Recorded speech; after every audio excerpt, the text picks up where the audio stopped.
warahmatullahi wabarakatuh. Oke, Ustaz. Terdengar jelas Hayakumullah. suara. Hayakallah jamaah Ustaz. Uh, Kif, Kif Gimana? Valerio. Suara terdengar jelas ya? Alhamdulillah Ustaz. Kif asbahat Ustaz. Kulub, insyaAllah. Alhamdulillah. Amin insyaallah. Baik, Bapak dan Ibu sekalian, untuk persingkat waktu, mari kita kajian ini harap dipersiapkan segala sesuatunya. Nanti setelah kajian akan dibuka sesi tanya jawab. Ustaz Ahmad Rimandah, Bizallahu Ta'ala. Dan silakan, boleh tafadhal, masykuran.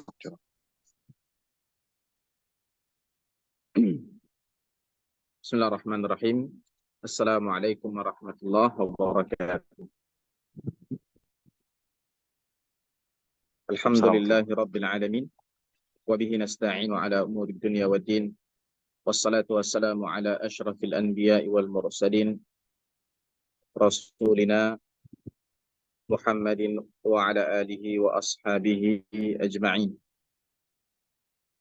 Allahumma 'allimna ma yanfa'una wanfa'na bima 'allamtana wa zidna 'ilman wa arinal haqqa haqqan warzuqna ittiba'ah wa arinal batila batilan warzuqna ijtinabah.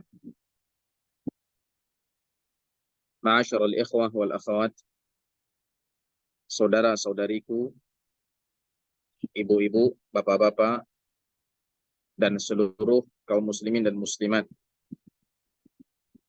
yang ikut mendengarkan kajian pada malam hari ini dari tempatnya masing-masing.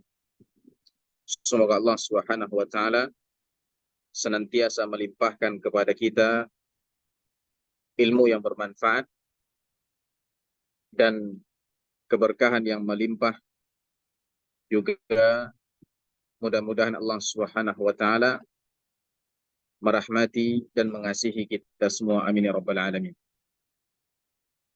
Pertama sekali, mari kita panjatkan puji syukur kepada Allah Subhanahu wa taala. Dialah yang telah memberi kita kesempatan pada malam hari ini sehingga kita kembali dimudahkan untuk melanjutkan kajian rutin kita, memahami dan mentadabburi surat-surat pendek pilihan yang tergolong dalam Qisar al-Mufassal. Dan alhamdulillah kita telah sampai pada majlis yang ke-22 yang insya Allah pada majlis ini kita akan membahas tentang surah Al-Masad atau surah Al-Lahab. Surat ini adalah surat yang pendek dan mungkin semua kita sudah menghafal surat ini sejak kecil. Namun maknanya dan faedah yang terkandung di dalamnya sangat melimpah. Membawa banyak pelajaran dan hikmah yang insya Allah bermanfaat bagi kehidupan kita baik di dunia maupun di akhirat. Muslimin dan muslimat yang mudah-mudahan dikasihi oleh Allah Subhanahu wa taala. Sebelum kita memasuki tafsir atau pembahasan makna dari surah Al-Lahab atau surah Al-Masad ini, mari kita ketahui terlebih dahulu bagaimana strategi dakwah Nabi Muhammad SAW sejak pertama kali beliau diperintahkan untuk mendakwahkan agama Islam ini, yang tentunya bermula di kota suci Makkah. Nabi SAW setelah turun kepada beliau surah Al-Muddathir, yaitu ayat yang ke-1 sampai yang ke-7, atau wahyu yang kedua yang diturunkan kepada beliau. Semenjak itu sadarlah Nabi SAW bahwa beliau ini telah diutus atau dilantik menjadi seorang rasul yang diperintahkan oleh Allah Subhanahu wa taala untuk mendakwahkan agama tauhid, menyeru manusia agar senantiasa menuhankan satu Tuhan saja, mengabdikan diri hanya kepada Allah Subhanahu wa taala. Allah Subhanahu wa taala berfirman, "Ya ayyuhal muddaththir qum fa'anzir wa rabbaka fakabbir wa thiyabaka fatahhir warrujza fahjur wa la tamnun tastakthir wa lirabbika fasbir." Ya ayyuhal muddaththir, wahai yang tengah berselimut, yakni Nabi kita Muhammad sallallahu alaihi wasallam sepulang beliau dari Gua Hira. Ya, masih tidak percaya dengan apa yang terjadi, dengan apa yang beliau lihat, sosok malaikat yang menyampaikan wahyu Allah kepada beliau. Sampai rumah, beliau minta diselimuti. Dathiruni, dathiruni, selimuti aku.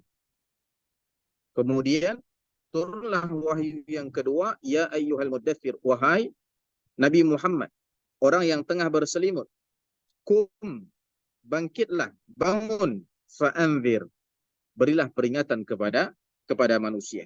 Maka mulai dari situ sadar Nabi kita Muhammad sallallahu alaihi wasallam bahwa beliau telah dilantik menjadi seorang rasul, pesuruh Allah yang tugasnya adalah menyampaikan wahyu dari Allah Subhanahu wa taala. Namun dalam menyampaikan ajaran Islam, agama tauhid ini, Nabi sallallahu alaihi wasallam melakukannya pertama-tama secara sembunyi-sembunyi atau secara tertutup. Ya, tidak ditampakkan secara terbuka di majlis-majlis umum ataupun tempat-tempat terbuka. Dan ini berlangsung selama kurang lebih 3 tahun atau 4 tahun. Artinya selama itu Nabi Shallallahu Alaihi Wasallam hanya datang ya ke rumah-rumah orang yang mungkin dia anggap mau menerima agama Islam, ajaran yang beliau bawa, kemudian beliau dakwahi. Ya, tidak didakwahkan secara terbuka. Ya, selama kurang lebih 3 tahun atau 4 tahun berdasarkan pendapat sebagian ulama. Lalu setelah melalui dakwah secara sembunyi-sembunyi itu, dan Nabi selama 3 atau 4 tahun itu berhasil membangun, membina ya, masyarakat Muslim generasi awal yang akidahnya sudah kuat, yang sudah tidak lagi menyembah berhala, yang sudah meninggalkan patung-patung sesembahan selain Allah Subhanahu wa taala, sudah kokoh akidahnya, sudah cukup kuat akidahnya, maka turunlah ayat yang memerintahkan Nabi Shallallahu Alaihi Wasallam supaya berdakwah secara terbuka, tidak lagi sembunyi-sembunyi, tapi secara terbuka, terang-terangan, yaitu melalui firman Allah Subhanahu Wa Taala dalam surah Al-Hijr ayat 98, fasda' bima tu'mar wa a'rid 'anil jahilin. Ya.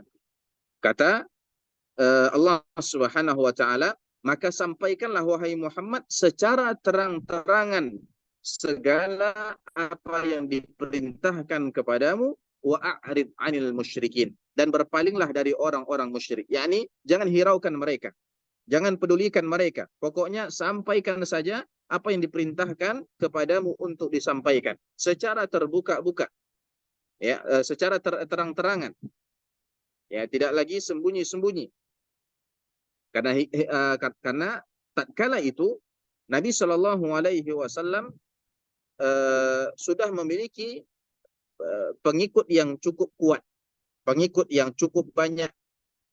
Adapun di masa awal, maka Nabi Shallallahu Alaihi Wasallam belum memiliki banyak pengikut. Bisa dikatakan Islam masih lemah ya, untuk didakwahkan secara terbuka atau secara terang-terangan.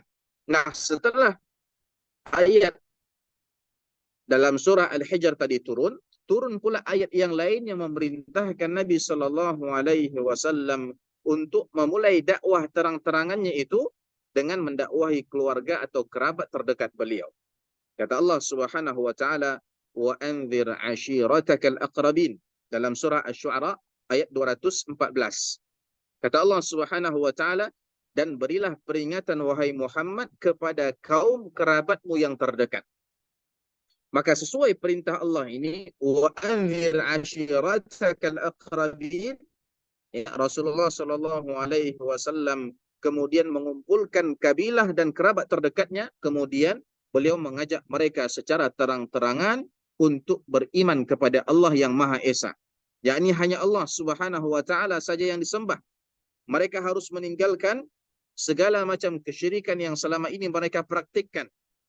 Ya, meninggalkan berhala-berhala, ya, sesembahan-sesembahan selain Allah Subhanahu wa taala, sekaligus diperingatkanlah oleh Nabi sallallahu alaihi wasallam tentang pedihnya siksa neraka bagi mereka yang tidak mau meninggalkan itu, masih kokoh di atas kekafiran mereka. Ya. Lalu apa yang dibuat oleh Nabi sallallahu alaihi wasallam, dan Nabi sallallahu alaihi wasallam lagi-lagi langsung mematuhi perintah Allah Subhanahu wa taala tersebut, dan dari sinilah ya turun surah Al-Lahab.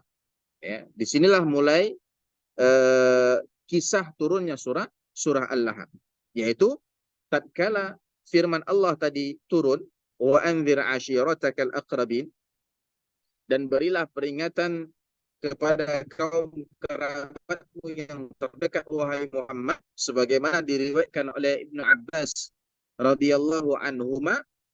Begitu ayat ini turun, Nabi Shallallahu alaihi wasallam keluar dari rumahnya, lalu menuju Bukit Safa yang ada di kota suci Makkah, di Baitullah Al-Haram, Al-Masjid Al-Haram, ya. Kemudian beliau menaiki Bukit Safa itu. Di puncak yang paling tinggi, ya, beliau berdiri di situ lalu mengatakan dengan suara yang keras, ya, seperti orang-orang yang menyeru, orang-orang yang berteriak. Beliau mengatakan, ya sabahah, ya sabahah. Ya sabahah ini dari kata sabah, pagi. Kata sabahah ini adalah seruan peringatan yang lazim digunakan oleh orang-orang Arab ketika itu, terutama orang-orang Arab jahiliyah, ya, penduduk Jazirah Arab, ya, ataupun sekitarnya. Sejak dahulu mereka menggunakan kata ini untuk memberikan peringatan, ya, kepada masyarakatnya bahwasannya ada musuh yang akan datang menyerang. Ya. Kenapa sobahah? Kenapa kata sobahah yang dipilih? Karena biasanya musuh itu menyerang di waktu pagi. Karena waktu pagi ada waktu yang manusia lalai di situ, sebagaimana yang sudah kita pelajari pada surah Al-Adiyat, ya, pada surah Al-Adiyat, di mana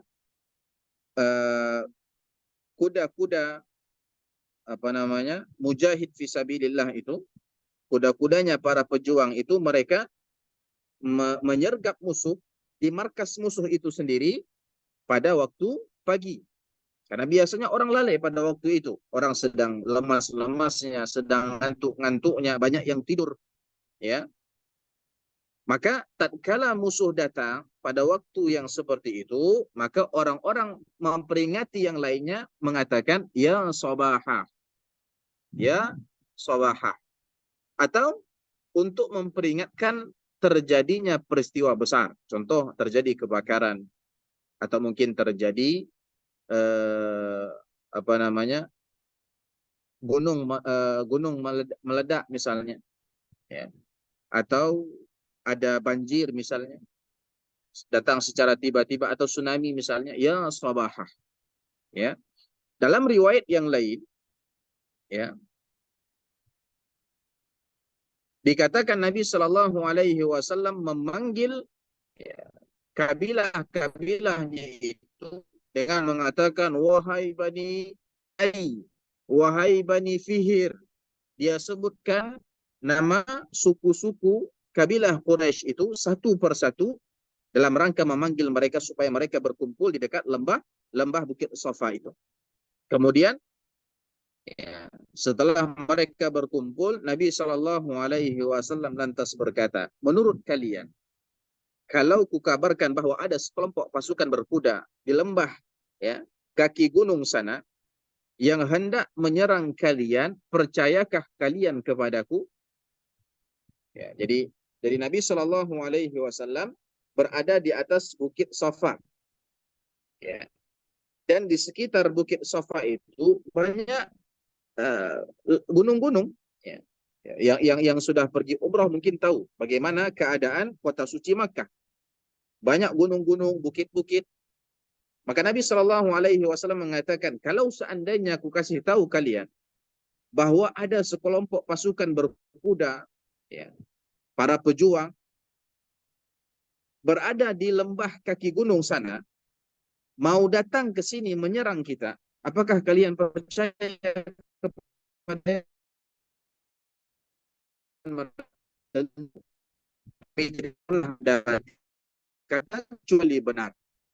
Dalam riwayat yang lain mereka mengatakan kami tidak pernah sekalipun mendapatimu berdusta. Yakni Nabi Shallallahu Alaihi Wasallam sebagaimana yang sudah ma'ruf dikenal sebagai Al-Amin, sangat bisa dipercayai karena tidak pernah berdusta. Mereka mengakui kejujuran baginda Nabi Shallallahu Alaihi Wasallam. Ya, sampai-sampai kalau seandainya Nabi Shallallahu Alaihi Wasallam menyampaikan sesuatu yang tidak makul sekalipun, tidak masuk akal, kok bisa Nabi tahu kan gitu.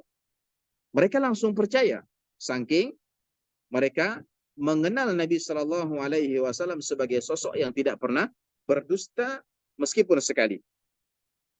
Maka setelah mendapatkan kepercayaan mereka, ya, Nabi Shallallahu Alaihi Wasallam melanjutkan ucapannya. Apa kata Nabi Shallallahu Alaihi Wasallam? Jika demikian, maka ketahuilah sesungguhnya aku adalah pemberi peringatan bagi kalian semua sebelum datang kepada kalian siksa yang teramat pedih.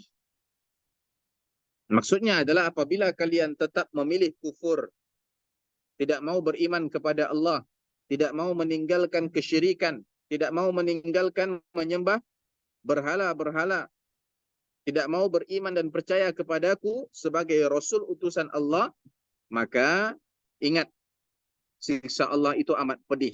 Kalian diancam dengan neraka.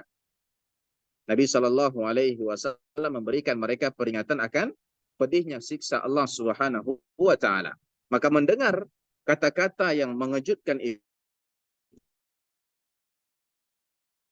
juga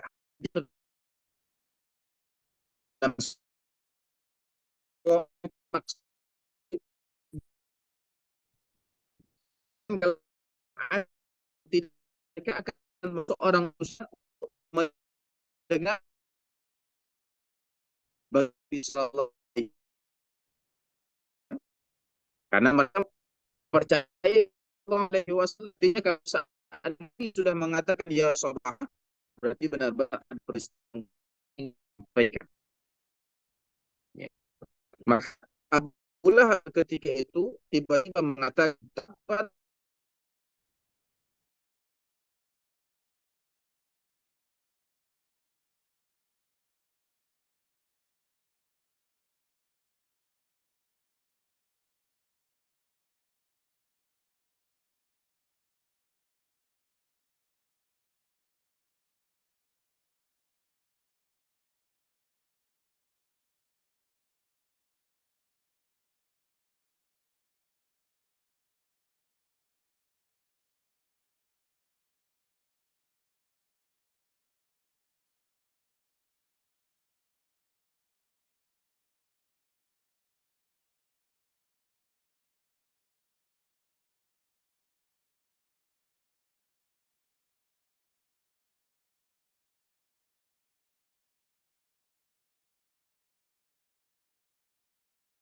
Nah, ditunggu sebentar, jemaah.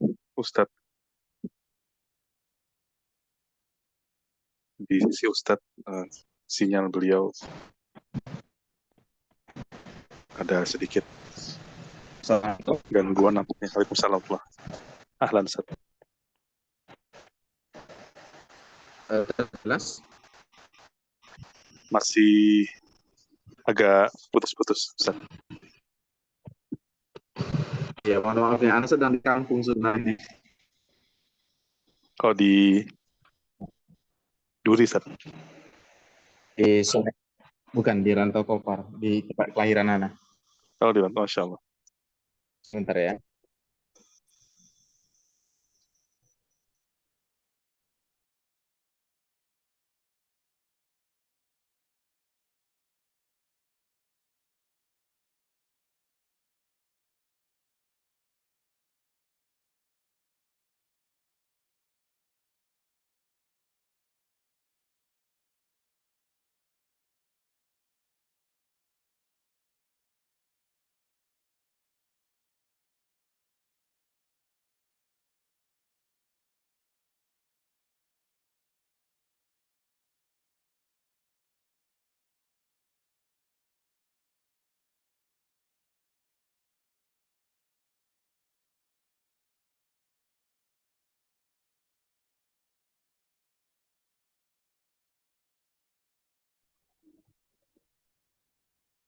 Assalamualaikum.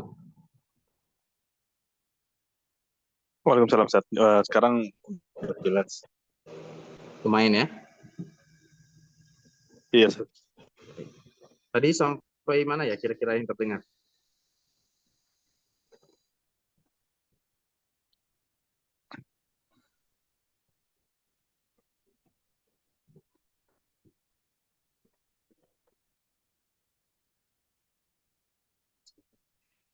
Bisa Sampai terdengar? yang mendengar kata-kata. Mendengar kata-kata Nah, itu.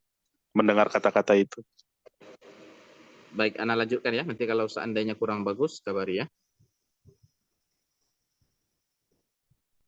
Nah, kepada teman-teman semuanya yang sedang mendengarkan kajian ini, saya mohon maaf ya, atas ketidaknyamanan atau ya gangguan sinyal ya. Eh,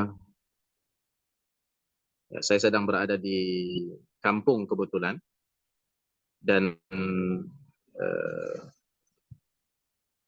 kebetulan juga, dan kebetulan juga di kampung sedang ada ya organ ya.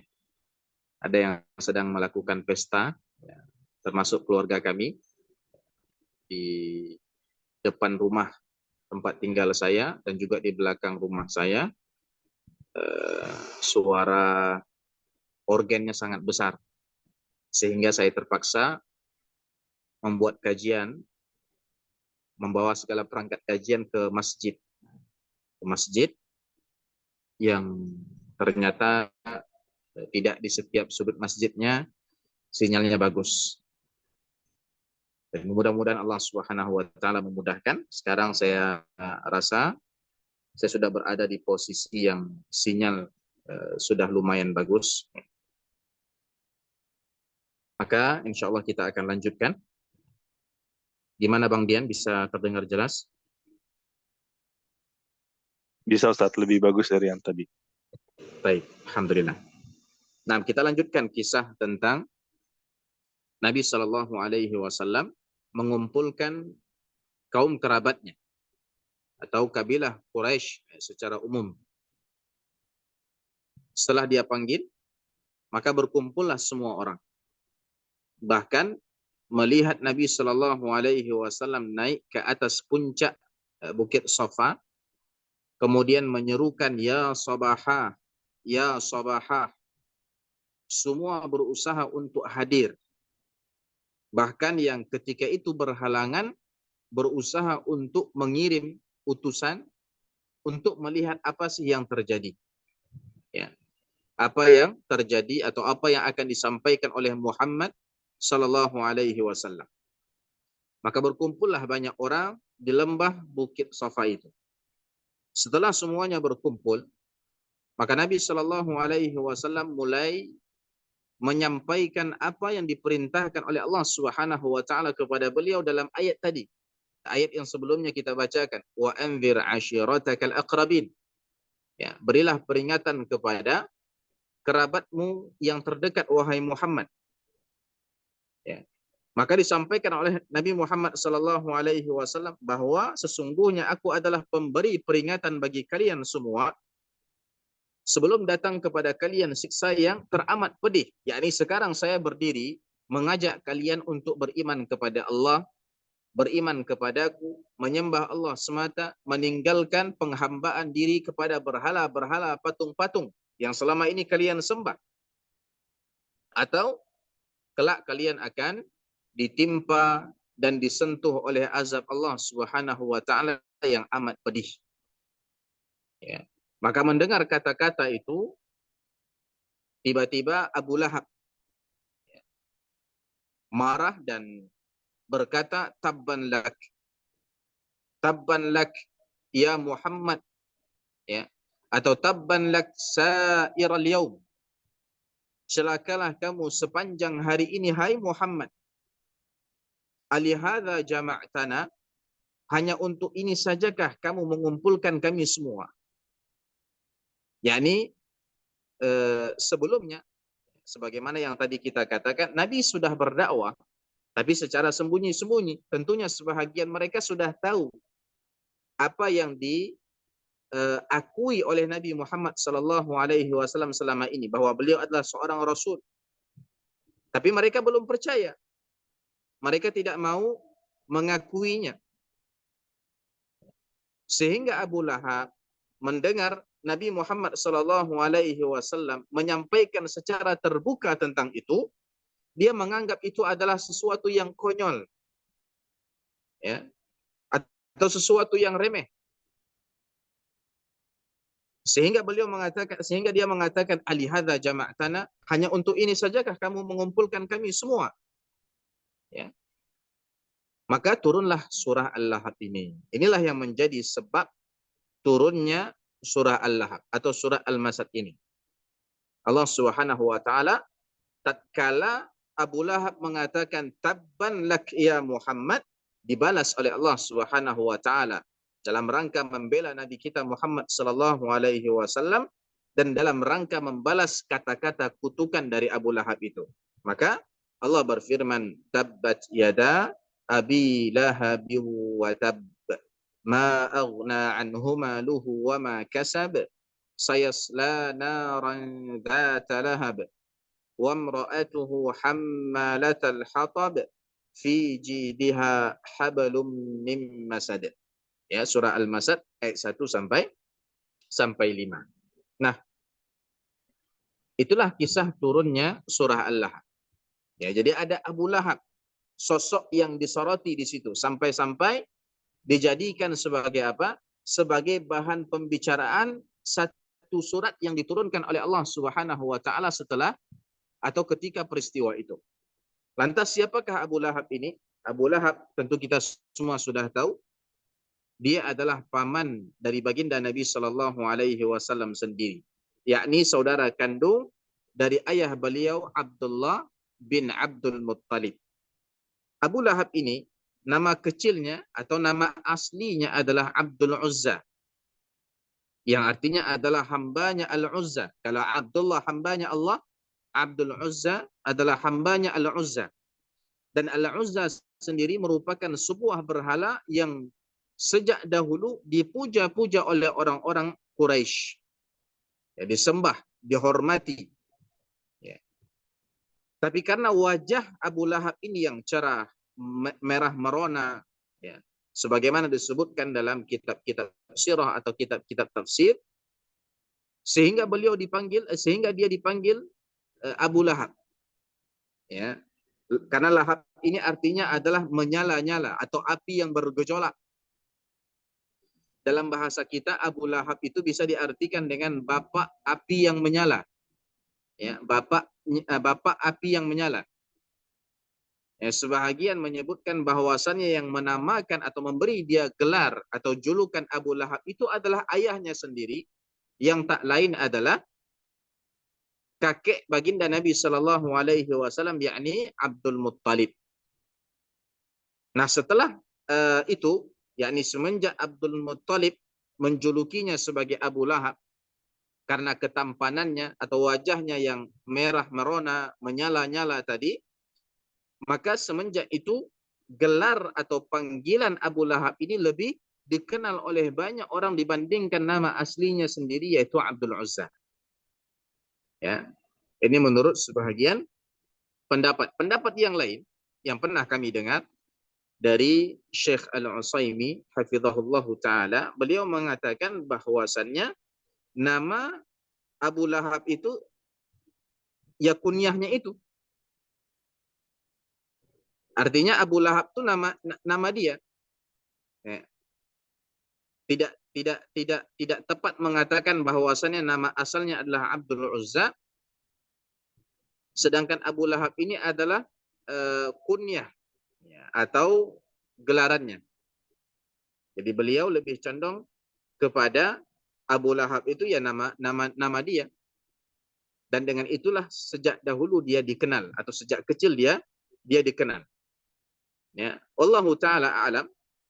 Tapi kebanyakan mengatakan bahwasannya nama aslinya Abu Lahab ini adalah Abdul Uzza sebagaimana yang tadi kita kita sebutkan. Dan dia adalah salah seorang dari paman Nabi seperti yang tadi kita katakan, saudaranya Abdullah bin Abdul Muttalib, ayah kandung dari Nabi Muhammad sallallahu alaihi wasallam. Dan kalau seandainya kita lihat paman Nabi ini, adik-beradiknya ayah Nabi sallallahu alaihi wasallam yaitu Abdullah, bisa kita katakan bahwasannya mereka terbagi menjadi 3 kelompok dari segi sikap mereka terhadap dakwah Nabi sallallahu alaihi wasallam. Terbagi menjadi 3 kelompok atau 3 jenis. Kelompok yang pertama adalah paman Nabi yang mendukung dakwah Nabi sallallahu alaihi wasallam sekaligus beriman kepada Nabi sallallahu alaihi wasallam dan masuk ke dalam Islam. Siapa yang tergolong dalam kelompok ini? Paman beliau Hamzah bin Abdul Muttalib dan Al-Abbas bin Abdul Muttalib. Ya.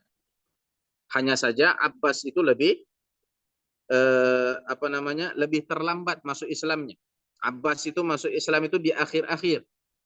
Sedangkan Hamzah masuk Islam sejak awal Nabi Shallallahu Alaihi Wasallam mendakwahi Islam, maka Hamzah sudah mulai memeluk agama Islam. Ya. Dan juga wafatnya lebih awal. Hamzah bin Abdul Muttalib radhiyallahu anhu, beliau meninggal atau mati syahid tatkala perang Uhud. Sehingga dari sini para ulama mengatakan Hamzah kedudukannya lebih afdal dibandingkan Abbas bin Abdul Muttalib. Kenapa? Yang pertama adalah Hamzah Islamnya lebih awal dibandingkan Abbas, dan juga Hamzah diberi kehormatan mati syahid saat perang Uhud. Intinya kedua paman Nabi Shallallahu Alaihi Wasallam ini adalah pamannya yang membelanya, membela dakwahnya, dan juga masuk Islam dan mati dalam keadaan sebagai seorang Muslim. Adapun kelompok yang kedua, paman Nabi yang mendukung dakwah Nabi, menyokongnya, membelanya, namun tetap berpegang teguh pada kekafiran dan kemusyrikannya sampai akhir hayat. Artinya matinya tidak di atas Islam. Matinya dalam kondisi sebagai seorang kafir. Siapa itu? Tidak lain adalah Abu Talib bin Abdul Muttalib yang pernah memelihara Nabi Shallallahu Alaihi Wasallam setelah kakeknya Abdul Muttalib meninggal dunia. Ya, setelah Nabi Shallallahu Alaihi Wasallam dipelihara oleh kakeknya selama kurang lebih 2 tahun.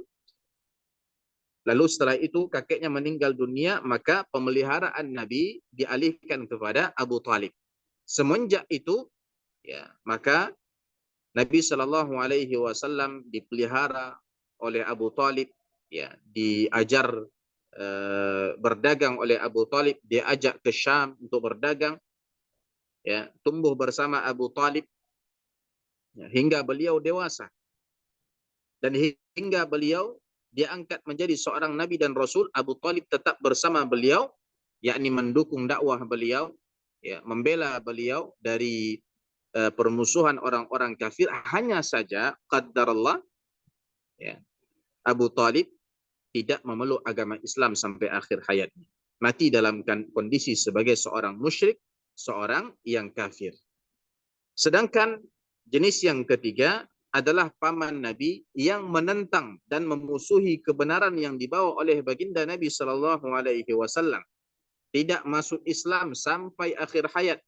Sama seperti Abu Talib. Bedanya, dia menentang dakwah Nabi Shallallahu Alaihi Wasallam, memusuhi Nabi Shallallahu Alaihi Wasallam, teramat benci kepada Nabi Shallallahu Alaihi Wasallam. Dialah Abu Lahab yang diceritakan dalam kisah turunnya surah Al-Lahab tadi.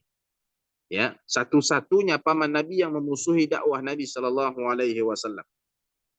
Bahkan disebutkan dalam sebuah riwayat dan dikisahkan juga dalam kitab-kitab sirah bahwa setiap kali Nabi Shallallahu Alaihi Wasallam pergi menyebarkan dakwahnya, masuk ke pasar-pasar, ke gang-gang yang sempit untuk mendakwahi manusia agar hanya menyembah Allah Subhanahu Wa Taala semata, maka Abu Lahab pun menyertai beliau dari belakang, seolah-olah bertindak sebagai pengiring. Ya, tapi bukan untuk apa? Bukan untuk melindungi Nabi, bukan untuk menyokong dakwah Nabi, tapi untuk menghasut orang-orang yang didakwahi oleh Nabi Sallallahu Alaihi Wasallam supaya tidak mendengarkan perkataan beliau dan supaya tidak mematuhi seruan beliau. Jadi tatkala Nabi Sallallahu Alaihi Wasallam menyeru, "Ya ayyuhan nas, wahai manusia sekalian, qulu la ilaha illallah tuflihu." Ya, katakanlah atau yakinilah bahwasanya tidak ada ilah, Tuhan yang berhak disembah selain Allah, maka kalian akan beruntung, sebagaimana diriwayatkan dalam Musnad Imam Ahmad dari sahabat yang mulia bernama Rabi'ah bin Ibad Ad-Dili radhiyallahu anhu. Ya, beliau masuk ke pasar-pasar. Ada pasar yang dikenal dengan nama Dzul Majas. Ya, Rabi'ah ini pernah melihat Nabi Sallallahu Alaihi Wasallam. Tatkala itu beliau belum memeluk agama Islam. Dia melihat Nabi masuk ke pasar Dzul Majas itu, seraya berseru, "Wahai manusia sekalian, ucapkanlah la ilaha illallah, niscaya kalian akan beruntung." Ya. Kata Rabi'ah, beliau memasuki lorong-lorong pasar itu sementara orang-orang berkerumun sekelilingnya. Ya. Kenapa? Karena heran. Seakan-akan Nabi mendatangkan suatu yang asing. Itu menunjukkan betapa rusaknya masyarakat jahiliyah ketika itu. Ya. Kemusyrikan itu benar-benar sudah mengakar pada masyarakat jahiliyah ketika itu. Sampai-sampai dakwah tauhid itu sesuatu yang dianggap aneh. Maka berkerumunlah orang-orang di sekeliling Nabi Sallallahu Alaihi Wasallam. Kata Rabi'ah, tak seorang pun kulihat mengatakan sesuatu mengenai hal tersebut. Tidak ada yang komentar. Pokoknya dilihat saja Nabi Sallallahu Alaihi Wasallam. Sementara Nabi tidak berhenti-henti mengatakan, "Ya ayyuhan nas, qulu la ilaha illallah tuflihu." Wahai manusia sekalian, ucapkanlah la ilaha illallah, niscaya kalian akan beruntung. Nah, hanya saja kata Rabi'ah, di belakang Nabi ada seorang laki-laki yang juling matanya, elok rupanya. Nah, ini adalah persaksian dari Rabi'ah bahwasannya Abu Lahab itu memang tampan, ya, molek rupanya, dan rambutnya berkepang dua. Ia berkata, sesungguhnya dia adalah Sabi, yakni Nabi Muhammad adalah Sabi. Sabi ini adalah orang yang murtad dari agama leluhurnya dan beralih ke agama yang lain. Jadi Nabi dianggap ya sebagai Sabi. Ini adalah lakop atau gelaran yang sangat ampuh ya untuk membuat orang alergi, membuat orang benci terhadap Nabi Sallallahu Alaihi Wasallam. Karena seseorang yang Sabi itu seakan-akan bagi seorang Muslim orang yang murtad gitu loh, yang keluar dari agama Islam. Ya. Jadi orang yang hina, orang yang harus dibenci. Lagi pendusta, tidak hanya Sabi, dia juga kadzab, kata Abu Lahab. Ya. Melihat Nabi Shallallahu Alaihi Wasallam diikuti oleh Abu Lahab yang dia sifati sebagai orang yang elok rupanya, juling matanya, berkepang dua tadi, maka dia bertanya, siapa ini? Ya. Maksudnya yang diikuti Nabi Muhammad. Ya. Maka orang-orang mengatakan dia adalah Muhammad bin Abdullah. Dan ia menyebut-nyebut tentang kenabian. Maksudnya Muhammad ini baru-baru saja mengaku sebagai seorang nabi. Lalu aku bertanya lagi, kata Rabi'ah, lantas siapakah yang mendustakannya itu? Siapa yang mengatakan dia Sabi dan kadzab itu? Maka orang-orang berkata, dia adalah pamannya sendiri, yaitu Abu Lahab. Ya.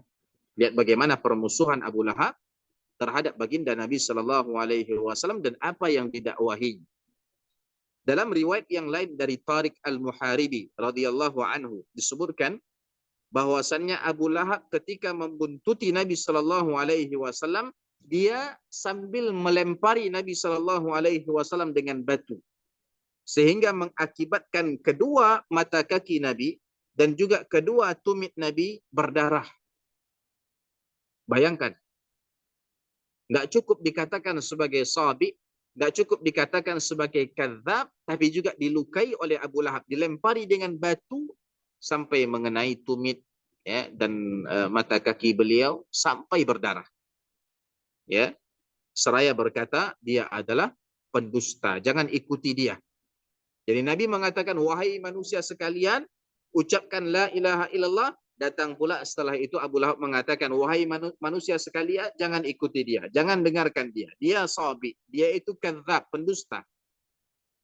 Setiap kali Nabi mengulang seruannya itu, maka setiap kali itu pula Abu Lahab mengulang seruannya, mengatakan, jangan ikuti Nabi, jangan ikuti dia. Ya, padahal dia adalah paman Nabi sendiri. Dan Nabi adalah keponakannya sendiri. Tapi begitu besar permusuhannya kepada Nabi Shallallahu Alaihi Wasallam, dan ini adalah cobaan yang sangat berat bagi baginda Nabi Shallallahu Alaihi Wasallam. Didakwahi oleh kerabat terdekatnya sendiri. Mungkin sebahagian kita merasakan bagaimana kondisi tatkala awal-awal hijrah dulu. Ya, mulai melakukan ini dan itu, meninggalkan ini dan itu, menggunakan ini dan itu, sedangkan kerabat tidak setuju. Kerabat mencemooh, kerabat ya mengatakan ini dan itu tentang apa yang kita lakukan. Ya, sungguh cobaan yang sangat berat. Ini kisah di balik surah Al-Masad atau surah Al-Lahab ini, dan bagaimana dia turun, apa sebabnya, berkaitan dengan paman Nabi Shallallahu Alaihi Wasallam yang sangat memusuhi dakwah Nabi Shallallahu Alaihi Wasallam. Ya, sekarang kita lihat ya, makna dari surah ini. Jadi tatkala tadi Abu Lahab mengatakan tabban lak ya Muhammad, celakalah kamu wahai Muhammad, hanya untuk ini sajakah kamu mengumpulkan kami? Maka turunlah tabbat yada abi lahabi wa tab. Kata Allah, binasalah kedua tangan Abu Lahab itu, dan benar-benar binasalah dia.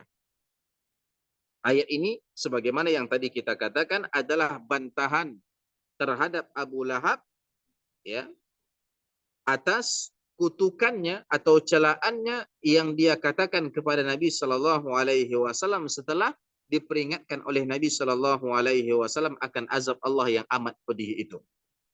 Dalam ayat ini Allah Subhanahu Wa Taala menerangkan bahwa yang sebenarnya merugi, celaka dan binasa itu adalah Abu Lahab sendiri, bukan Nabi Muhammad Shallallahu Alaihi Wasallam. Mari kita lihat pangkal ayat. Tabbat yada abi lahabi. Tabbat yada, ya. Tabbat yada atau tabbat yada abi lahab. Ya. Kalau kita perhatikan pangkal ayat ini, disebutkan bahwa yang celaka atau binasa itu adalah kedua tangannya Abu Lahab. Tabbat yada, ya, celakalah kedua tangannya atau kedua belah tangannya Abu Lahab. Ya, kenapa disebutkan kedua tangannya yang binasa? Para ulama berupaya mengungkap makna dan hikmah kenapa tangan dikhususkan di sini, bukan anggota badan yang lain.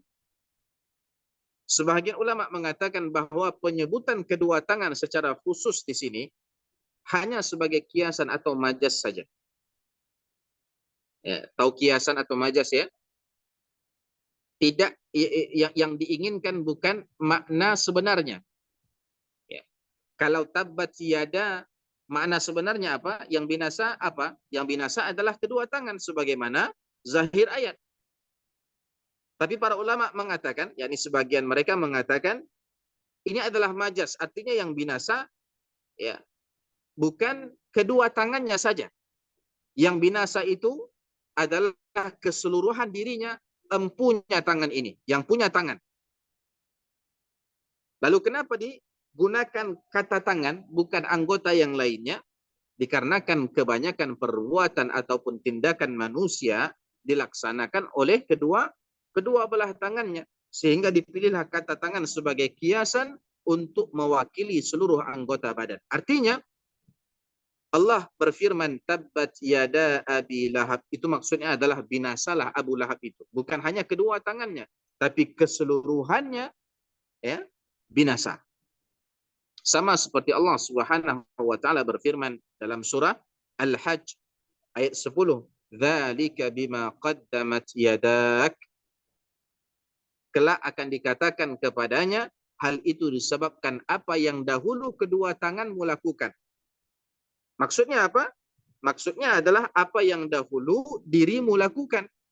Baik itu dengan tangan, dengan lisan, dengan mata, dengan kaki, dengan perut, ataupun anggota badan yang lainnya. Tapi diambillah atau dipilihlah kata tangan sebagai perwakilan dari untuk anggota badan yang lainnya. Jadi maksud tabbat yada abi lahabi wa tab ini adalah keterangan atau penjelasan bahwasannya Abu Lahab secara keseluruhan binasa. Sedangkan sebahagian ulama yang lain mengatakan boleh jadi yang dimaksud dengan kedua belah tangan di sini adalah makna sebenarnya, bukan majas, bukan kiasan, tapi hakikatnya. Yang binasa di pangkal ayat ini memang kedua belah tangan Abu Lahab. Apa sebabnya? Apa sebab kedua belah tangan Abu Lahab di sini dikutuk? Ya, diancam dengan kebinasaan. Itu dikarenakan ya, sebagaimana disebutkan oleh sebagian ahli tafsir, tatkala Nabi Shallallahu Alaihi Wasallam mengumpulkan kerabat-kerabat terdekatnya tadi, ya, sedangkan beliau berada di atas puncak bukit Sofa tadi, maka tatkala Abu Lahab mengatakan tabban lak ya Muhammad, celakalah kamu wahai Muhammad, ternyata Abu Lahab tidak cukup mengatakan begitu saja. Setelah dia mengatakan tabban lak ya Muhammad, celakalah kamu wahai Muhammad, ternyata setelah itu Abu Lahab segera mengambil batu untuk dilemparkan kepada Nabi Shallallahu Alaihi Wasallam. Akan tetapi Allah Subhanahu Wa Taala mencegah Abu Lahab melakukan perbuatan itu. Jadi Nabi Shallallahu Alaihi Wasallam tidak sempat dilempar dengan batu oleh Abu Lahab. Dicegah oleh Allah Subhanahu Wa Taala. Nabi dijaga oleh Allah Subhanahu Wa Taala. Kemudian seketika itu juga Allah Subhanahu Wa Taala menurunkan surah Al-Lahab. Lalu mengatakan tabbat yada abi lahab. Yakni celakalah kedua belah tangan Abu Lahab itu.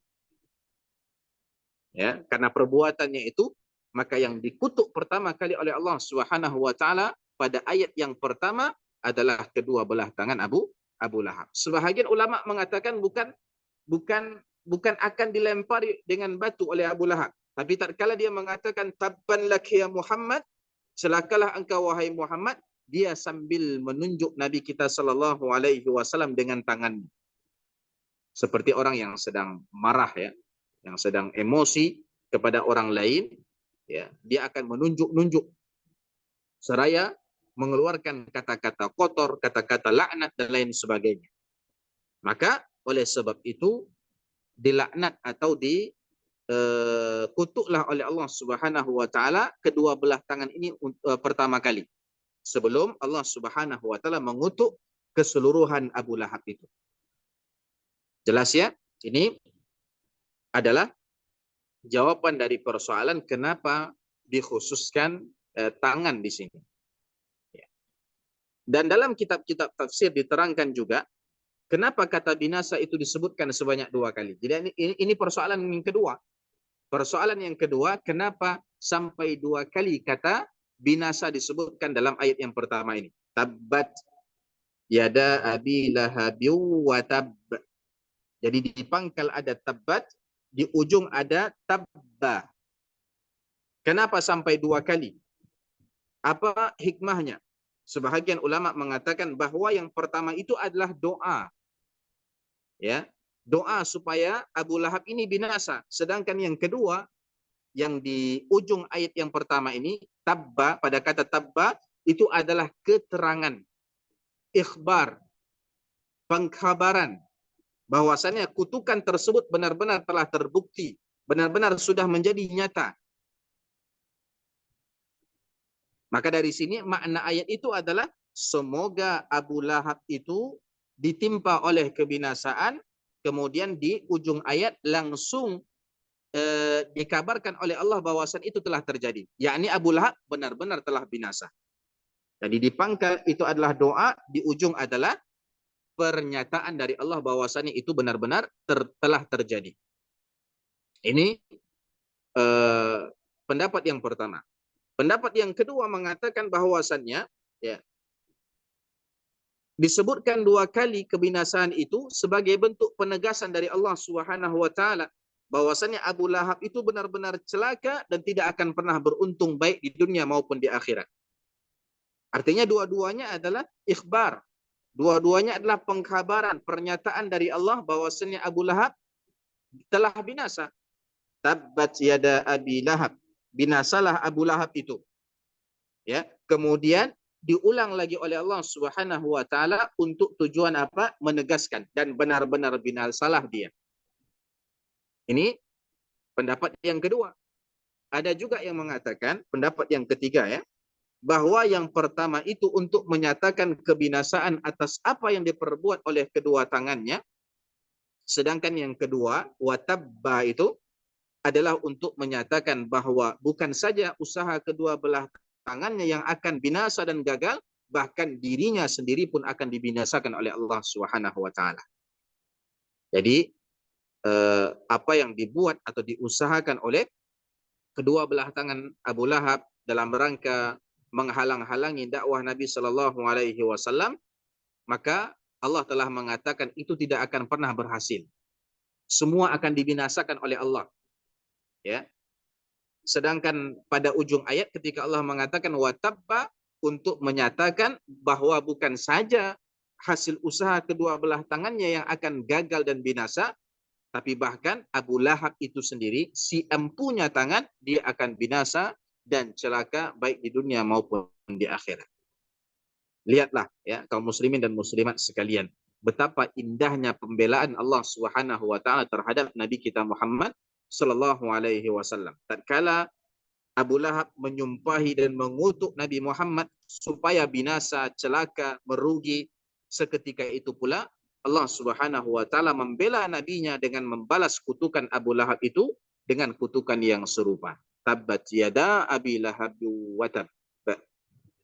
Ini ayat yang pertama. Kemudian setelah itu Allah Subhanahu wa taala mengatakan yang semakin membuat Abu Lahab seharusnya takut dan merasa ngeri ya. Kata Allah Subhanahu wa taala, "Ma aghna anhu maluhu wa ma kasab." Tidaklah berguna baginya hartanya, tidak pula yang diusahakannya. Jadi hartanya tidak akan pernah berguna, dan apa yang diusahakan oleh Abu Lahab juga tidak akan bermanfaat. Dalam ayat yang kedua ini Allah Subhanahu wa taala menegaskan bahwa yang selama ini menjadi kebanggaan Abu Lahab dalam hidupnya, baik harta benda yang melimpah maupun hasil usaha lainnya, sedikit pun tidak akan pernah bisa menyelamatkan Abu Lahab dari azab Allah Subhanahu wa taala. Dari kutukan yang ada di ayat pertama tadi, tabbat yada Abi Lahab wa tab.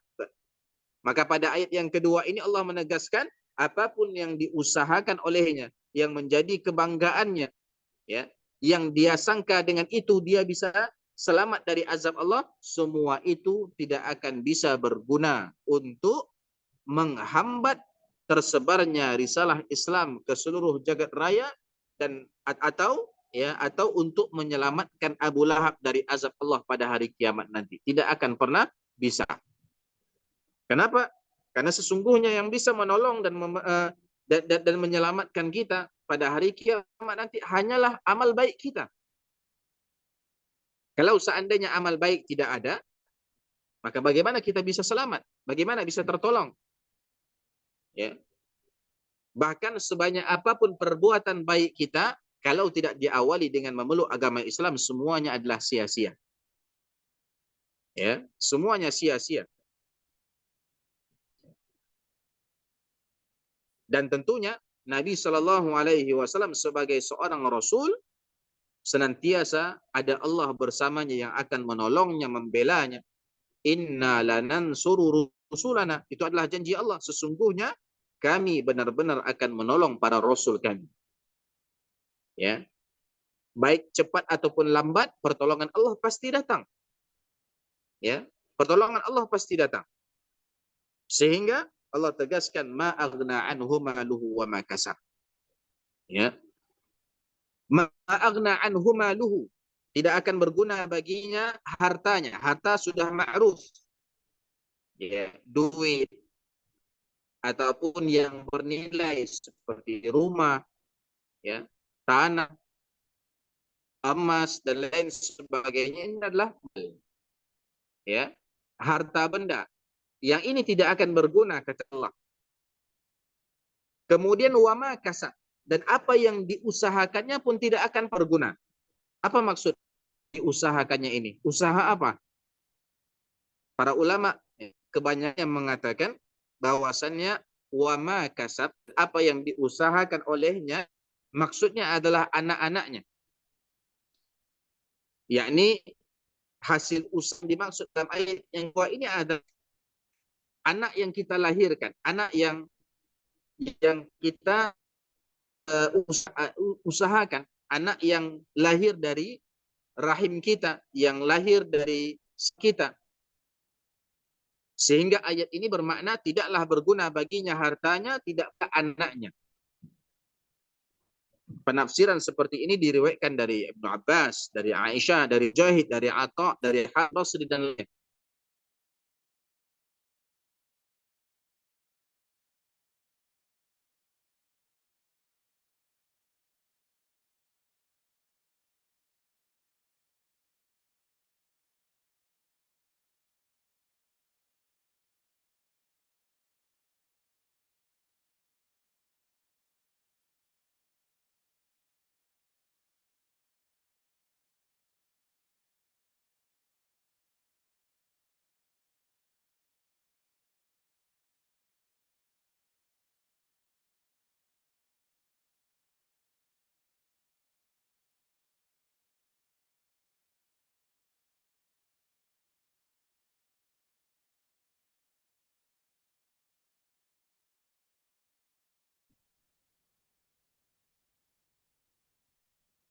Nah, mohon maaf ya, terputus lagi.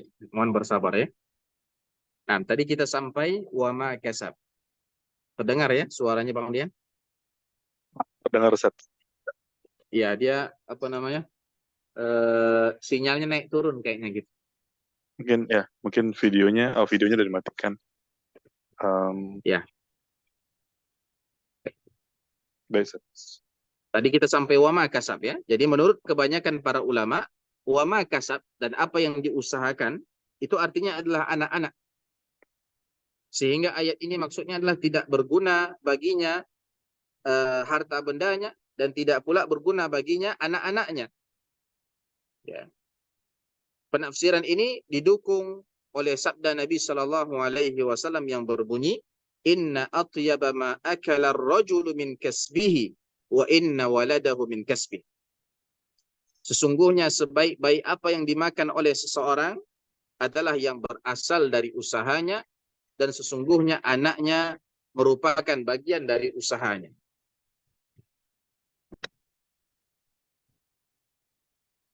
Jadi perhatikan kata Nabi Shallallahu Alaihi Wasallam, dan sesungguhnya anaknya merupakan bagian dari usahanya. Dari sini maka para ulama kebanyakan yang mengatakan wa makasab itu adalah anak-anak. Ya, anak-anak Abu Lahab tidak akan bermanfaat baginya. Ya. Dan ini diriwayatkan dari Ibnu Abbas, dari Mujahid, ya, para kibaran yang mufassirin, ya, baik dari kalangan para sahabat maupun dari kalangan tabi'in. Dan diriwayatkan juga oleh Ibnu Mas'ud, Nabi Shallallahu Alaihi Wasallam tatkala mengajak kaumnya untuk beriman, yakni tatkala beliau naik ke bukit Safa itu, kemudian mengatakan, saya adalah nadhirul lakum baina yaday adzabin syadid. Saya adalah pemberi peringatan bagi kalian semua sebelum datang kepada kalian azab Allah yang amat pedih. Tatkala itu Abu Lahab berkata apa? Tabban lak ya Muhammad. Ya, celakalah engkau wahai Muhammad. Kemudian turun surah Al-Lahab yang membalas kutukan tersebut. Tabbat yada abi lahabi wa tab. Dibacakan oleh Nabi Shallallahu Alaihi Wasallam surah Al-Lahab itu dari awal sampai akhir. Setelah dia mendengar itu, bukannya malah takut, tapi malah ya bukannya takut, tapi malah mengatakan seperti ini. Ya, in kana ma yaqulu ibnu akhi haqqan, in kana ma yaqulu ibnu akhi haqqan, fa inni aftadi nafsi yaumal qiyamati minal adabi bimali wa waladi. Perhatikan kata kata Abu Lahab,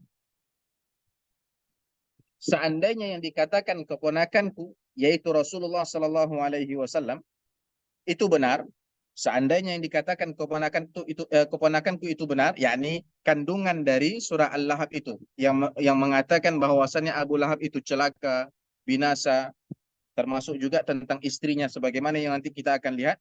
Kalau seandainya apa yang dikatakan oleh keponakanku itu benar, maka kelak di akhirat akan kutebus diriku dengan harta dan anak-anakku.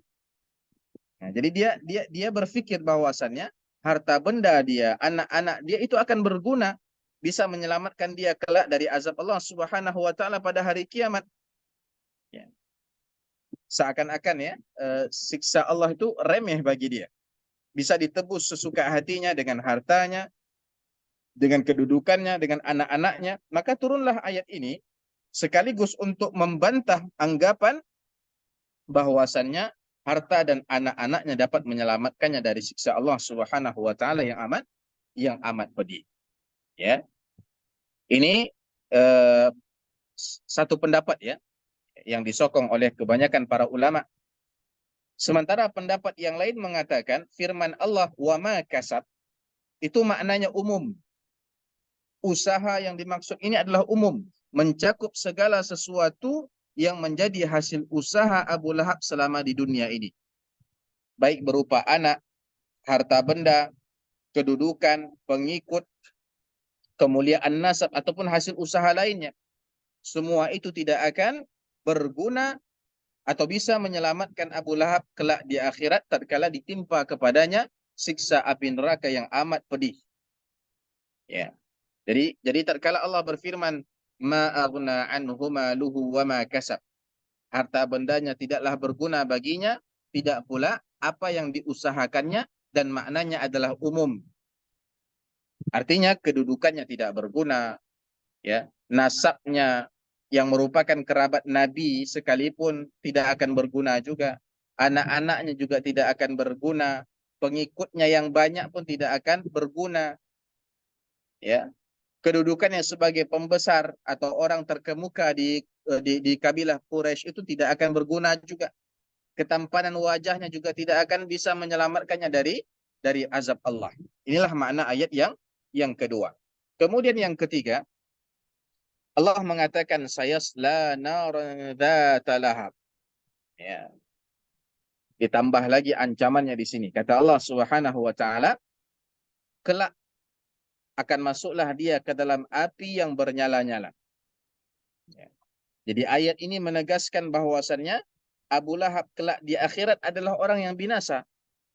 Dimasukkan ke dalam api neraka yang apinya itu kata Allah, dzata lahab, senantiasa menyala-nyala dan bergejolak dengan hebat. Itu arti lahab. Lahab itu menyala-nyala. Ya, hebat gejolaknya itu. Itu menunjukkan betapa dahsyatnya api neraka itu tidak pernah padam. Dia senantiasa menyala-nyala. Api dunia kalau kita lihat ini sebesar apapun dia, sepanas apapun dia akan berakhir. Terkadang padam. Tapi api neraka Allah sifati dengan dzata lahab.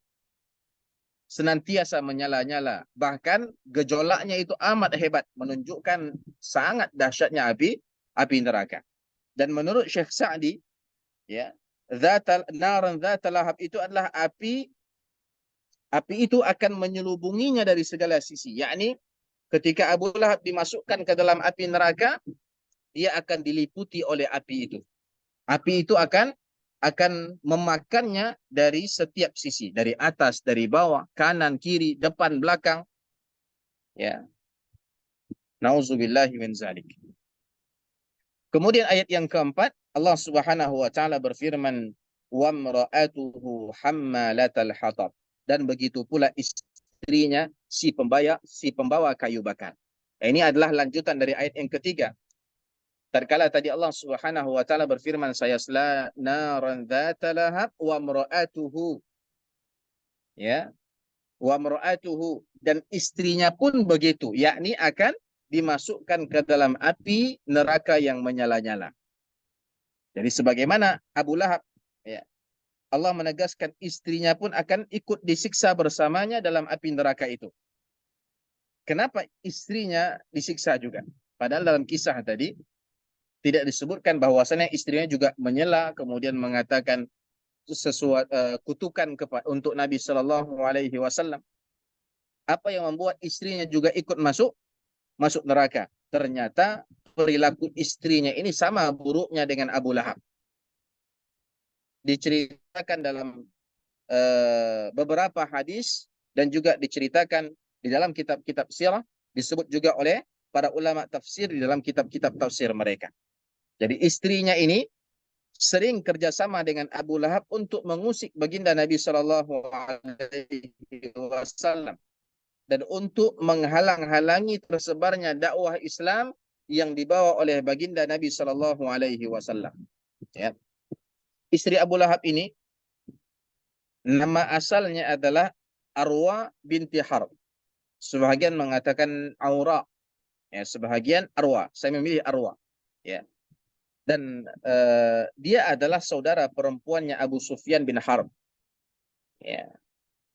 Karena parasnya yang cantik jelita, Arwa atau istrinya Abu Lahab ini dijuluki Ummu Jamil, yang artinya atau dalam bahasa kita adalah ibunya kecantikan. Tapi dibanding nama dibanding nama aslinya sama seperti Abu Lahab, ya, dia justru lebih dikenal dengan nama julukannya itu. Jarang yang mengenal dia dengan nama Arwa. Dia lebih dikenal dengan nama Ummu Jamil, sama seperti Abu Lahab. Dia lebih dikenal dengan nama Abu Lahab dibandingkan siapa tadi? Abdul Uzza. Ya. Dan sama dengan Abu Lahab, Ummu Jamil juga seorang yang terpandang atau terkemuka di kalangan kabilah Quraisy. Ya, tapi sama dengan suaminya juga, kedudukannya itu tidak membuat dia menjadi orang yang baik, ya, beriman kepada Nabi Shallallahu Alaihi Wasallam, menerima kebenaran yang dibawa oleh baginda Nabi Shallallahu Alaihi Wasallam, malahan, ya, sikapnya, sifatnya, perbuatannya sama buruknya dengan perbuatan suaminya. Malah mereka bersekongkol untuk memusuhi dan menyakiti baginda Nabi Shallallahu Alaihi Wasallam dan menjauhi orang-orang dari ajaran yang dibawa oleh baginda Nabi Shallallahu Alaihi Wasallam. Nah, dalam ayat ini Allah menegaskan bahwasannya istrinya juga akan dimasukkan ke dalam api neraka yang menyala-nyala. Kemudian Allah mengatakan hammalatal hatab. Ini adalah gambaran atau sifat bagi istrinya. Bahwasannya Allah mensifatinya atau menggambarkannya sebagai seseorang yang membawa kayu bakar. Hammalatal hatab, si pembawa kayu bakar itu, kata Allah. Apa maksud pembawa kayu bakar ini? Ya. Ada beberapa pendapat di kalangan ulama tafsir tentang maksudnya. Sebahagian mengatakan maksud hammalatul hatab itu adalah bahwa Ummu Jamil semasa hidupnya suka sekali mencari kayu bakar yang berduri. Kemudian ditebarkannya di sepanjang jalan yang biasa dilalui oleh baginda Nabi Shallallahu Alaihi Wasallam. Dan tujuannya sudah jelas, yakni untuk mencelakakan Nabi Shallallahu Alaihi Wasallam, supaya Nabi memijak kayu bakar yang berduri itu, kemudian tersakitilah Nabi Shallallahu Alaihi Wasallam disebabkan karena duri-duri yang dipijaknya itu. Ya, ini menurut sebagian pendapat. Pendapat yang lain mengatakan bahwasannya hammalatul hatab ini adalah kiasan. Ya, bukan makna sebenarnya, bukan maksudnya adalah Ummu Jamil ini pembawa kayu bakar. Tapi maksud pembawa kayu bakar ini adalah bahwa semasa hidupnya Ummu Jamil itu suka mengadu domba dan menyebar fitnah, menyebarkan berita kebohongan tentang Nabi Shallallahu Alaihi Wasallam. Tujuannya untuk memburuk-burukkan Nabi, supaya orang tidak percaya dengan Nabi, benci terhadap Nabi, tidak mau mendengarkan Nabi, tidak mau menerima ajaran atau dakwah yang dibawa oleh Nabi Sallallahu Alaihi Wasallam. Orang Arab dulu memang biasa mengatakan orang-orang yang suka mengadu domba seperti ini atau menyebarkan fitnah dan berita bohong seperti ini, ya, dengan mengatakan dia adalah orang yang membawa kayu bakar atau dia adalah si pembawa kayu bakar. Ya. Jadi menurut mereka bahwasannya hammalatul hatab ini bukan makna sebenarnya tapi kiasan. Ya, bahwasannya Ummu Jamil ini dimasukkan ke dalam neraka salah satu sebabnya adalah karena suka mengadu domba, suka menyebar fitnah, suka menyebar berita kebohongan tentang Nabi Shallallahu Alaihi Wasallam. Dan gambaran lainnya atau sifat lainnya atau bisa juga kita katakan ini adalah hukuman lainnya bagi Ummu Jamil disebutkan oleh Allah dalam ayat yang kelima ini, ayat yang terakhir. Kata Allah Subhanahu wa taala, fi jidiha hablum mim masad. Fi jidiha hablum mim masad. Yang di lehernya ada tali dari sabut yang dipintal. Ya. Di sini juga ada kata-kata yang perlu kita ketahui tafsirannya. Apa sih maksud fi jidiha hablum mim masad? Di lehernya ada sabut yang dipintal. Ya. Dan memang ada beberapa tafsiran dari para ulama sebagaimana disebutkan dalam kitab-kitab tafsir tentang maksud ayat yang kelima ini. Yang pertama, ya, sebahagian ulama mengatakan bahwasannya semasa hidupnya Ummu Jamil, dia selalu membawa seutas tali sabut yang kuat. Tali sabut tadi, sabut tahu ya, sabut ini sabut kelapa, ya, kemudian dipintal, dijalin sehingga bisa menjadi tali, ya. Untuk apa tali ini? Dikalungkannya pada lehernya dan digunakannya untuk memikul kayu-kayu bakar berduri yang akan diletakkannya di sepanjang jalan yang dilalui oleh Nabi Shallallahu Alaihi Wasallam. Lalu kenapa Allah mengatakan fi jidiha hablum mim masad? Untuk apa Allah mengatakan bahwasannya dia si istri Abu Lahab ini yang di lehernya ada tali dari sabut yang dipintal? Itu tujuannya adalah untuk menghinakannya, untuk merendahkannya. Karena dia sebagaimana yang ma'ruf ya, di kalangan orang-orang Quraisy, dia adalah seorang wanita terpandang dari suku Quraisy. Tapi meskipun begitu, demi memusuhi Nabi, demi mencelakakan Nabi, dia sanggup pergi ke gurun pasir dengan leher berkalung tali sabut, padahal orang terpandang. Ya. Kemudian mengutip kayu-kayu berduri, lalu dipikulnya di atas punggungnya dengan tali sabut tadi. Jadi disebutkan dalam ayat ini dalam rangka apa? Dalam rangka untuk mengolok-olok atau merendahkan martabat Ummu Jamil itu sendiri. Dia disifatkan sebagai apa? Selain sebagai pembawa kayu bakar, dia juga disifatkan sebagai orang yang dalam semasa hidupnya senantiasa membawa tali sabut ya, di lehernya. Ini tafsiran yang pertama. Tafsiran yang kedua, ayat ini menegaskan bahwa kelak di akhirat Allah Subhanahu wa taala akan mengalungkan tali dari api neraka di lehernya. Sebagaimana diriwayatkan dari Sa'id bin Al-Musayyib bahwa Ummu Jamil mempunyai sebuah kalung mewah yang sangat mahal, kemudian berkata, "Sungguh aku akan mempergunakan harga kalung ini untuk memusuhi Muhammad." Coba perhatikan. Ya. Kalau orang-orang biasanya berinfak untuk amal saleh, membangun masjid, membantu orang-orang miskin, ya. Kalau Ummu Jamil, dia sanggup berinfak, ya, menginfakkan harta yang mewah untuk apa? Untuk mencelakakan baginda Nabi Shallallahu Alaihi Wasallam. Maka karena sumpahnya ini dihukumlah dia oleh Allah Subhanahu Wa Taala dengan hukuman yang setimpal, yaitu Allah gantikan kalung tersebut dengan kalung dari api neraka di kelak di akhirat. Ya. Itulah maksud fi jidiha hablum mim masad, bahwasanya nanti di kalung dia, di leher dia ada kalung yang dikalungkan kepadanya, dan kalung itu ya adalah kalung dari api, bukan lagi dari sabut. Kalaupun sabut itu adalah sabut api neraka, sudah disetel siksaan bagi Ummu Jamil. Ini tafsiran yang kedua.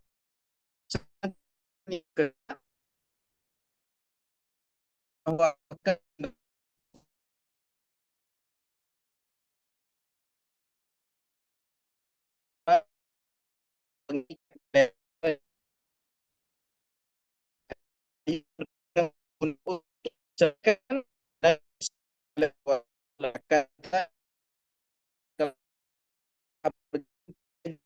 api di neraka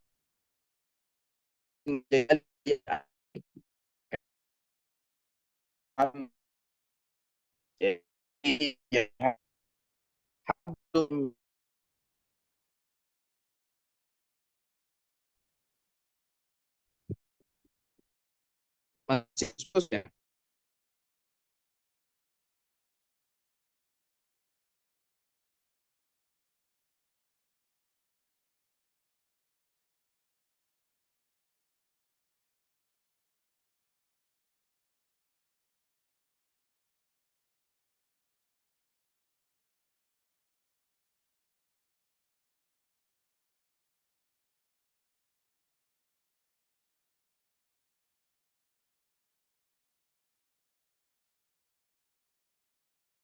Baik, Masya Allah. Afwan, afwan. Baik, kita coba tanpa slide ya. Dan kita akan Ya, Ustaz. selesai sebentar lagi insya Allah Ta'ala. Tadi di saat saya dikabari putus-putus, kita sedang menjelaskan tentang tafsir fi Tafsir ketiga. jidha hablum mim masad. Ya, bahwasannya ada beberapa tafsiran mengenai fi jidha hablum mim masad ini. Ada yang mengatakan bahwasannya itu adalah akibat ulah Ummu Jamil sendiri yang semasa di dunia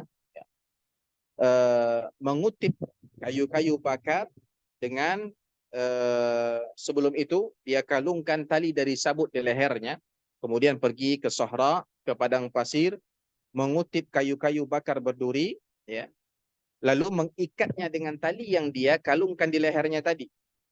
Ya. Ini dalam rangka apa tadi? Dalam rangka menghinakan dan merendahkan martabat Ummu Jamil yang pada asalnya dia adalah orang yang terpandang di suku Quraisy itu. Ada juga yang mengatakan bahwasannya itu adalah sebagai hukuman bagi Ummu Jamil nanti kelak di akhirat. Ya, bahwasannya sebagaimana dia di dunia melakukan itu untuk Nabi Shallallahu Alaihi Wasallam dan mencelakakan beliau, maka kelak di akhirat dikalungkan pula kepadanya kalung dari api neraka, ya, sebagai hukuman yang setimpal, ya, sebagai hukuman yang setimpal. Itulah maksud dari fi jidha hablum mim masad.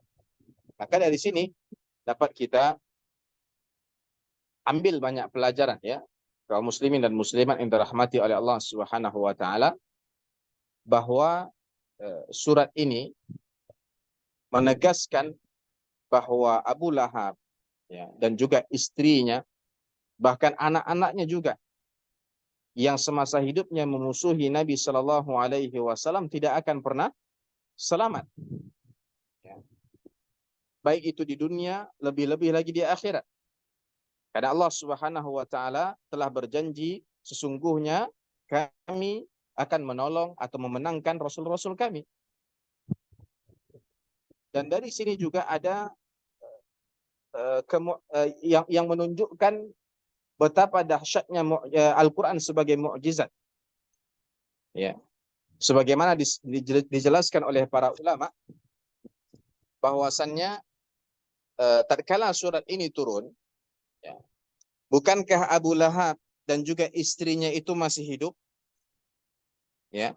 Artinya masih ada kesempatan bagi Abu Lahab untuk bertaubat lalu memeluk agama Islam, ya, atau bahkan berpura-pura memeluk agama Islam.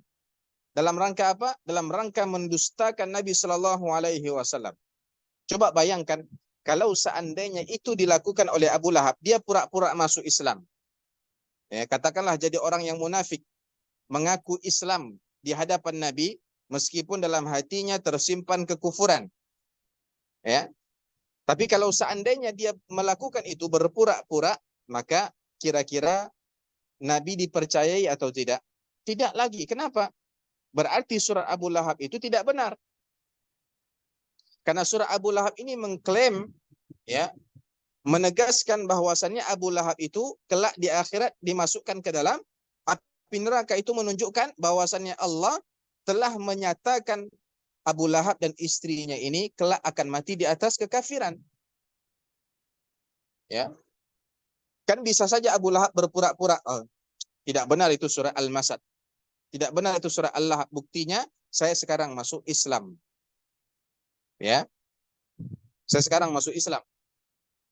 Ya, kalau itu dia lakukan maka orang-orang pasti akan banyak yang membenarkan Abu Lahab dan mendustakan Nabi Shallallahu Alaihi Wasallam. Tapi tengok, bahkan untuk berpura-pura saja Allah Subhanahu Wa Taala tidak biarkan. Malah semenjak turunnya surah Al-Lahab ini semakin menjadi perbuatan buruk mereka itu. Hinggalah mereka akhirnya mati dalam keadaan tidak pernah masuk ke dalam agama Islam, tidak pernah menyatakan keislaman mereka. Abu Lahab mati, ya, Ummu Jamil mati, anaknya pun mati menggenaskan. Maka dari sini nampaklah kemukjizatan Al-Quran itu, yang apa namanya, yang sudah mengatakan sesuatu yang belum terjadi, ya. Dan ketika terjadinya sesuai dengan apa yang disampaikan oleh Al-Quranul Karim. Itulah kitab suci kita yang di dalamnya terdapat petunjuk hidayah bagi kita semua, ya, bagi orang-orang yang benar-benar ingin mempelajarinya.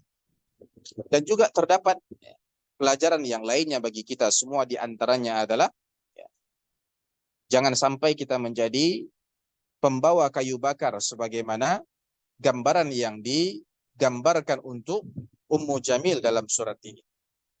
Ya, suka menebar fitnah, berita kebohongan, mengadu domba. Ingat sabda Nabi kita Shallallahu Alaihi Wasallam dalam sebuah hadis yang sahih, la yadkhulul jannata nammam. Kata Rasul, tidak akan masuk surga pengadu domba. Ya, jangan sampai kita mengikut Ummu Jamil. Kita setiap hari membaca surat Al-Lahab. Kita memahami makna dan kandungan dari surah Al-Lahab. Tapi kesana kemari masih mengadu domba. Kesana kemari masih menyebar fitnah. Hoax kita sebar. Ya. Kita selalu berusaha untuk menyulut kemarahan orang-orang dengan berita-berita hoax, berita-berita bohong yang kita sebarkan. Hati-hati. Ya. Ini adalah di antara pesan yang ingin disampaikan oleh Allah Subhanahu wa taala melalui surah Al-Lahab ini. Nah, mudah-mudahan kita semua terhindar dari sifat yang sangat buruk ini, dan mudah-mudahan kita senantiasa, ya, menjadi orang-orang yang mendengarkan perkataan dan mengikuti yang baiknya, dan mudah-mudahan banyak pelajaran yang lain lagi yang bisa kita ambil dari surah Al-Lahab ini. Namun karena waktu kita yang singkat dan terbatas,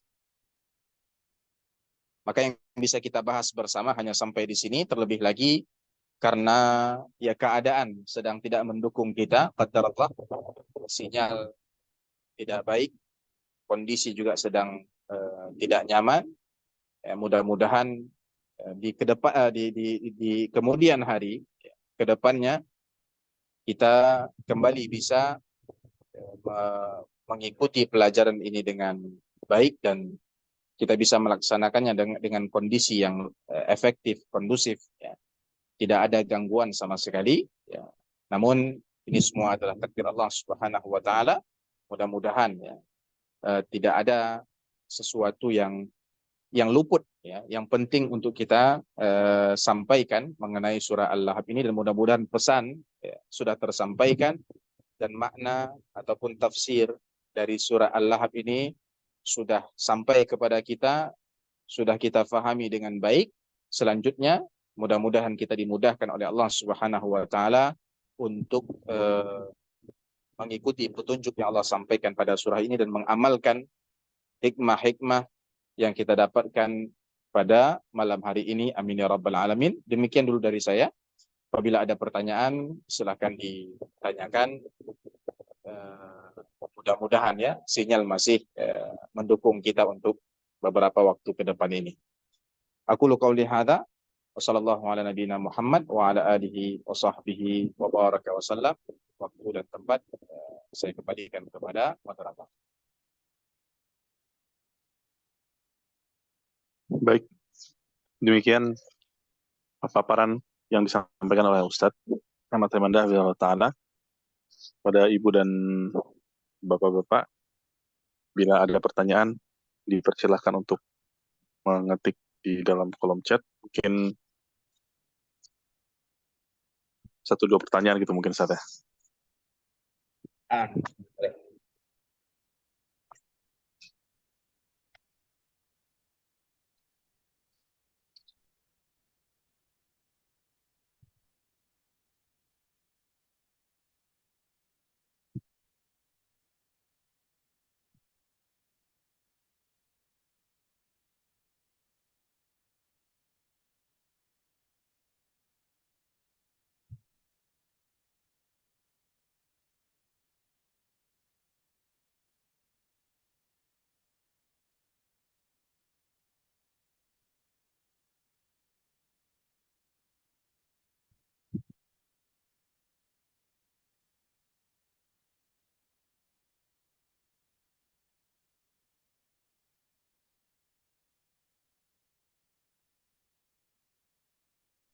Nampaknya belum ada pertanyaan ya, Ustaz.